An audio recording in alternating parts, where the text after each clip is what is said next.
Bienvenue sur Tempête de l'info, la chaîne qui donne la parole au peuple du Sahel, met en lumière nos véritables héros et décrypte les victoires comme les défaites en toute vérité.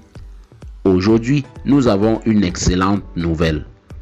Les forces de défense et de sécurité et les volontaires pour la défense de la patrie viennent de marquer un grand coup. Et c'est tout un peuple qui célèbre. Alors, si vous soutenez la paix, la souveraineté et le courage de nos forces patriotiques, abonnez-vous dès maintenant. Activez la cloche de notification et restons ensemble jusqu'au bout. Ce que vous allez entendre va vous redonner foi en l'avenir du Burkina Faso. C'est un événement qui réchauffe les cœurs. Dans un pays durement frappé par l'insécurité depuis des années, chaque victoire des forces de défense et de sécurité, appuyée par les volontaires pour la défense de la patrie, est un symbole fort. Et cette fois, la victoire a été si éclatante qu'elle a même fait sourire le capitaine Ibrahim Traoré. L'opération, bien préparée, ciblait une zone stratégique dans le nord du Burkina Faso, longtemps infiltrée par des groupes terroristes.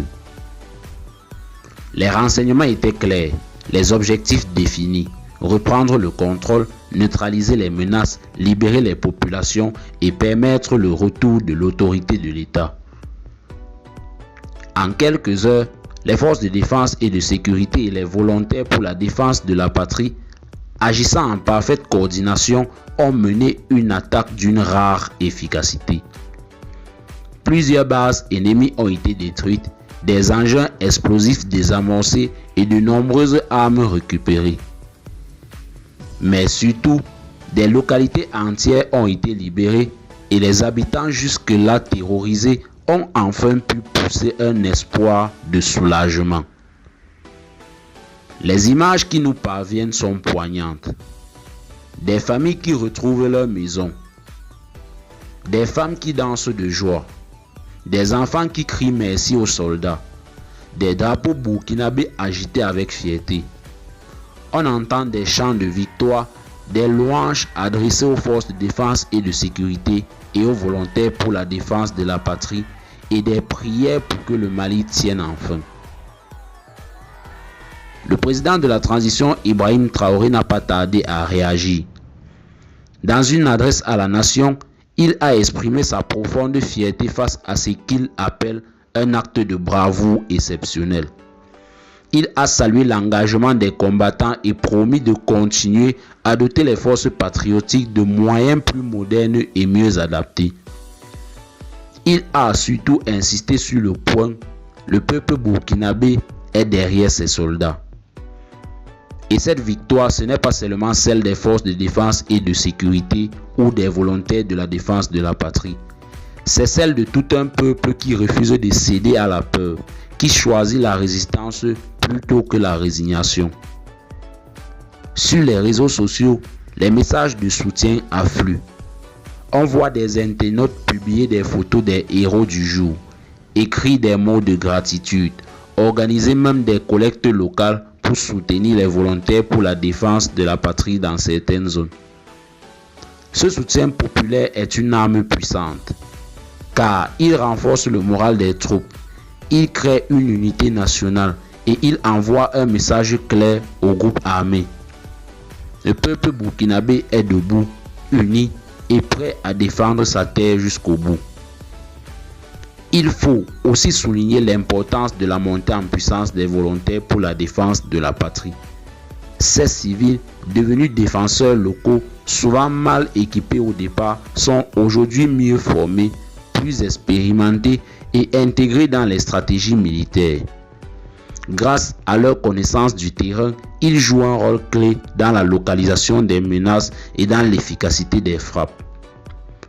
La coordination entre volontaires pour la défense de la patrie et forces de défense et de sécurité est aujourd'hui un exemple à suivre. Ce partenariat illustre ce que signifie réellement un État enraciné dans son peuple. Ce n'est plus une armée éloignée, c'est une force au service direct de ses communautés. Et cette victoire ne s'arrête pas sur le terrain militaire. Elle a aussi des répercussions politiques et psychologiques importantes. Elle redonne confiance à la population, à l'administration, aux enseignants, aux soignants qui peuvent envisager un retour dans les zones libérées. Les signaux sont encourageants. Des écoles réouvrent, des marchés reprennent vie, des projets communautaires se relancent.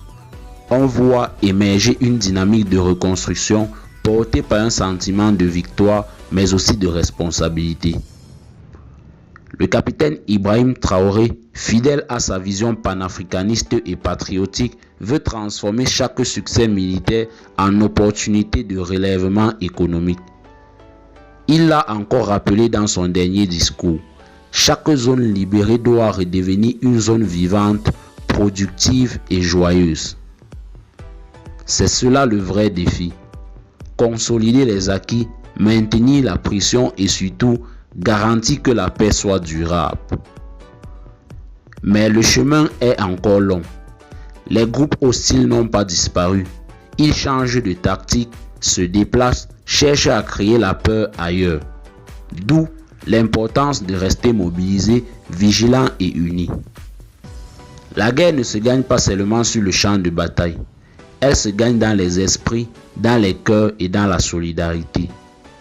En félicitant ses forces, Ibrahim Traoré lance aussi un appel à tous les Burkinabés. Restons debout. Ne baissons pas la garde. Continuons d'informer, de prier, d'encourager et d'agir. Parce qu'un peuple qui soutient ses défenseurs est un peuple qui ne tombera jamais. Aujourd'hui, nous saluons cette belle victoire des forces de défense et de sécurité et des volontaires pour la défense de la patrie. Nous saluons aussi la joie sincère d'un président qui croit en son peuple.